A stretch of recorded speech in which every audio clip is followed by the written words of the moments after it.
আসসালামু আলাইকুম। সংবাদে আপনাদের সবাইকে স্বাগত জানাচ্ছি। আমি ফিরোজ তোহা। শুরুতেই আরবে কেবলস সংবাদ শিরোনাম। পুরোদমে ইসরায়েল ইরান ফিলিস্তিনি যুদ্ধ চলছে।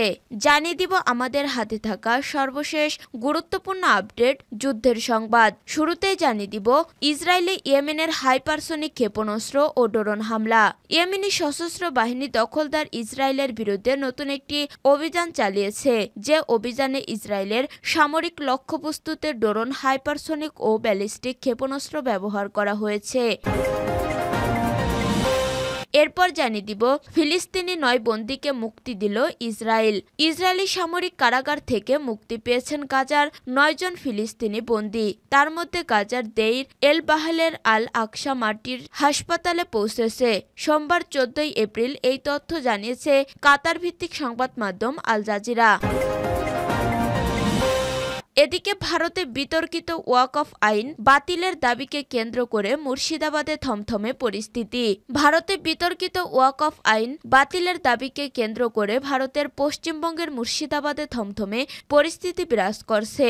পরিস্থিতি নিয়ন্ত্রণে মুর্শিদাবাদের 2টি প্রশাসনিক ব্লকের সুত্তি ও শামচেরগঞ্জ কয়েকটি এলাকায় কেন্দ্রীয় আধাসামরিক বাহিনী টহল দিচ্ছে। পশ্চিমবঙ্গের কলকাতা হাইকোর্টের নির্দেশে গতকাল রাত থেকে এই টহল শুরু হয়। এরপর জানিয়ে দিব যে 4 শর্তে সব জিম্মি মুক্তির আশ্বাস দিয়েছে গাজার শাসক গোষ্ঠী। অবরুদ্ধ গাজা ভূখণ্ড যুদ্ধবন্ধের নিশ্চয়তা এবং ইসরায়েলে থাকা ফিলিস্তিনি বন্দীদের মুক্তি দেয়াসহ 4 শর্ত পূরণ হলেই হামাস সব ইসরায়েলি জিম্মিকে মুক্তি দিতে প্রস্তুত বলে জানিয়েছেন ফিলিস্তিনের স্বাধীনতাকামী গোষ্ঠীটির জ্যেষ্ঠ নেতা। সোমবার 14 এপ্রিল এক প্রতিবেদনে এই খবর জানিয়েছে সংবাদ মাধ্যম টাইমস অফ ইসরায়েল। এবং সর্বশেষ জানিয়ে দিব আল আকসায় হামলা শত শত ইসরায়েলের। দখলকৃত পূর্ব জেরুজালেমে অবস্থিত আল আকসা মসজিদ প্রাঙ্গণে ঢুকে হামলা চালিয়েছে শত শত অবৈধ ইহুদি বসতি স্থাপনকারী। সোমবার এই হামলা ছিল ইহুদি ধর্মীয় উৎসব পাসওভারের দ্বিতীয় দিনের অংশ হিসেবে সংগঠিত হামলা। জেরুজালেমের ইসলামিক ওয়াকফ বিভাগ সোমবার এই তথ্য এক বিবৃতিতে জানিয়েছে। প্রিয় দর্শক, এতক্ষণ শুনছিলেন সংবাদ শিরোনাম, এরপর বিস্তারিত। তবে তার আগে বন্ধু জানিয়ে দিন আপনি কোন স্থান থেকে আমাদের সংবাদটি দেখছেন এবং শুনছেন। জানিয়ে দিন এই সংবাদ সম্পর্কে আপনার মূল্যবান মতামত। আর বন্ধু, গাজা যুদ্ধে আপনি যদি নিরীহ ফিলিস্তিনিদের ভালোবেসে থাকেন তাহলে কমেন্টে ইয়েস লিখে বিশ্ববাসীকে জানিয়ে দিন। আর বন্ধু, আপনি যদি আমাদের চ্যানেলে নতুন হয়ে থাকেন তাহলে ভিডিওটি দেখতে দেখতে চ্যানেলটি সাবস্ক্রাইব করে রাখুন, যাতে করে আমাদের পরবর্তী সংবাদগুলো সবার আগে আপনার কাছে পৌঁছে যায়। এবারে বিস্তারিত। ইসরায়েলে ইয়েমেনের হাইপারসনিক ক্ষেপণাস্ত্র ও ড্রোন হামলা। ইয়েমেনি সশস্ত্র বাহিনী দখলদার ইসরায়েলের বিরুদ্ধে নতুন একটি অভিযান চালিয়েছে, যে অভিযানে ইসরায়েলের সামরিক লক্ষ্যবস্তুতে ড্রোন, হাইপারসনিক ও ব্যালিস্টিক ক্ষেপণাস্ত্র ব্যবহার করা হয়েছে। ইয়েমেনি সশস্ত্র বাহিনীর মুখপাত্র ইয়াহিয়া সারি সোমবার এক বিবৃতিতে এই তথ্য জানান। তিনি বলেন, ইয়েমেনি বাহিনী ইসরায়েলি দখলকৃত ভূখণ্ড লক্ষ্য করে ব্যালিস্টিক ও হাইপারসনিক ক্ষেপণাস্ত্র নিক্ষেপ করেছে। বিবৃতিতে বলা হয়, এই বিশেষ অভিযানে 2টি ব্যালিস্টিক ক্ষেপণাস্ত্র শত্রুর লক্ষ্যবস্তুতে আঘাত হেনেছে। প্রথম ক্ষেপণাস্ত্রটি ছিল হাইপারসনিক, যার নাম প্যালেস্টাইন 2। এটি আশদোদের পূর্বাঞ্চলে অবস্থিত ইসরায়েলি বিমান ঘাঁটি লক্ষ্যে আঘাত হানে। আর দ্বিতীয় হল জুলফিকার নামক ব্যালিস্টিক ক্ষেপণাস্ত্র, যেটি ইয়াফা অঞ্চলে অবস্থিত বেন গুরিয়ন আন্তর্জাতিক বিমানবন্দর লক্ষ্য করে ছোড়া হয়। এছাড়াও দখলকৃত আশকেলন শহরে একটি কৌশলগত স্থাপনেও ড্রোন দিয়ে হামলা চালানো হয়, যা সফলভাবে ধ্বংস করা হয়েছে।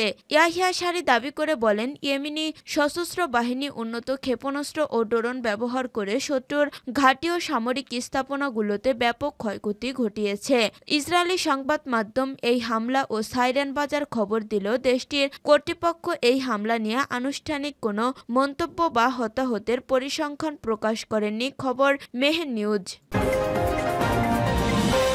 ফিলিস্তিনি 9 বন্দীকে মুক্ত দিল ইসরায়েল। ইসরায়েলি সামরিক কারাগার থেকে মুক্তি পেয়েছেন গাজার 9 জন ফিলিস্তিনি বন্দী। তার মধ্যে গাজার দেইল এল বালাহের আল আকসা মার্টিরস হাসপাতালে পৌঁছেছে। সোমবার 14 এপ্রিল এই তথ্য জানিয়েছে কাতার ভিত্তিক সংবাদ মাধ্যম আল জাজিরা। আল জাজিরার সংবাদদাতা জানিয়েছে, বন্দীদের ইসরায়েলি কর্তৃপক্ষ International Committee of the Red ক্রসের কাছে হস্তান্তর করেছে।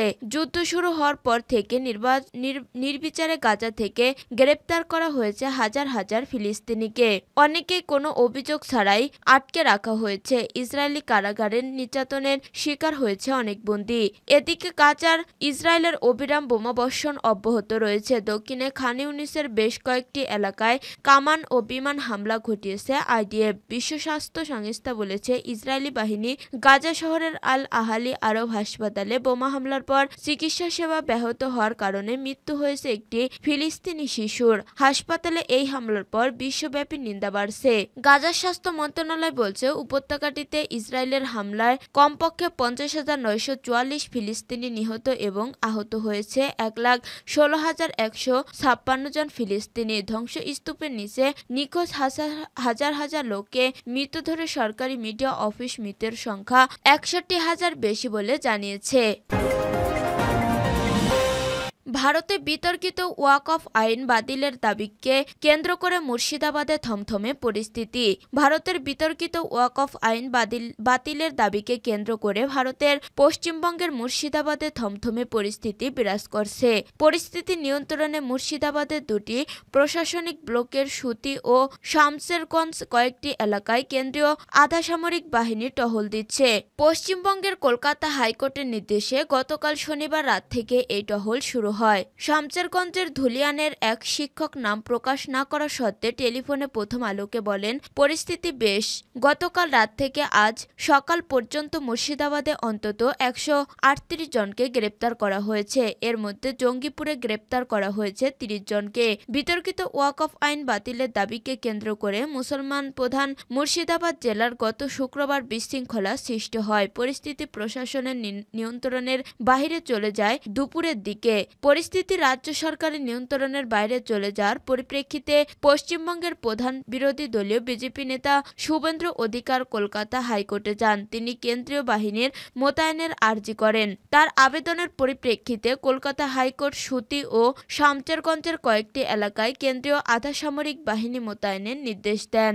ইতিমধ্যে পশ্চিমবঙ্গের মুখ্যমন্ত্রী মমতা বন্দ্যোপাধ্যায় জানিয়েছে, 16 এপ্রিল তিনি রাজ্যের ইমাম, মুয়াজ্জিন, বুদ্ধিজীবী, আলেম ওলামাদের সঙ্গে কলকাতার নেতাজি ইনডোর স্টেডিয়ামে একটি সভা করবেন। এতে প্রধান অতিথি হিসেবে উপস্থিত থাকবেন কলকাতার মেয়র এবং রাজ্যের পৌর ও নগর উন্নয়ন দপ্তরের মন্ত্রী ফিরহাদ হাকিম। সম্প্রতি ভারতে মুসলমানদের দান করা শত শত কোটি ডলার মূল্যের ওয়াকফ সম্পত্তির ব্যবস্থাপনা ও বহু বছরের পুরানো পরিচালনা পদ্ধতি সংশোধনে আনা একটি বিল লোকসভায় পাশ হয়েছে।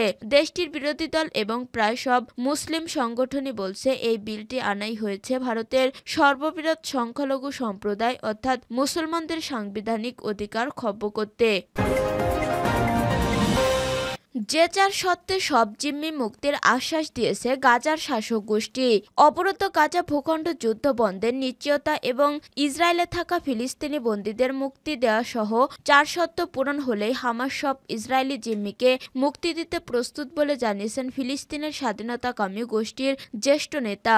সোমবার 14 এপ্রিল এক প্রতিবেদনে এই খবর জানিয়েছে সংবাদ মাধ্যম টাইমস অফ ইসরায়েল। ইসরায়েলি বোমাবর্ষণে বিধ্বস্ত গাজায় যুদ্ধবিরতিতে মধ্যস্থতাকারী হিসেবে কাজ করা মিশর এবং কাতারের সঙ্গে কায়রোতে আলোচনা চলাকালে এমনটি জানিয়েছে হামাস। তাহের নামে হামাসের এক জ্যেষ্ঠ কর্মকর্তা আন্তর্জাতিক সংবাদ মাধ্যমকে জানিয়েছে, বন্দি বিনিময় চুক্তি যুদ্ধের পরিসমাপ্তি, গাজা উপত্যকা থেকে ইসরায়েলি বাহিনী প্রত্যাহার এবং মানবিক সহায়তা প্রবেশের অনুমতির বিনিময়ে আমরা সব ইসরায়েলি জিম্মিকে মুক্তি দিতে প্রস্তুত। তবে ইসরায়েল যুদ্ধবিরতি অগ্রগতিতে বাধা দিচ্ছে বলে অভিযোগ করেছেন তিনি। হামাসের ওই নেতা বলেন, বিষয়টি বন্দীদের সংখ্যা নয়, বরং সমস্যাটি হলো দখলদার ইসরায়েল তাদের প্রতিশ্রুতি ভঙ্গ করছে, যুদ্ধবিরতি চুক্তি বাস্তবায়নে বাধা দিচ্ছে এবং যুদ্ধ চালিয়ে যাচ্ছে। তাই হামাস দখলদার ইসরায়েলকে মুক্তি চুক্তি বহাল রাখতে বাধ্য করার জন্য নিশ্চয়তার প্রয়োজনীয়তার উপর জোর দিয়েছে, যোগ করেন তিনি।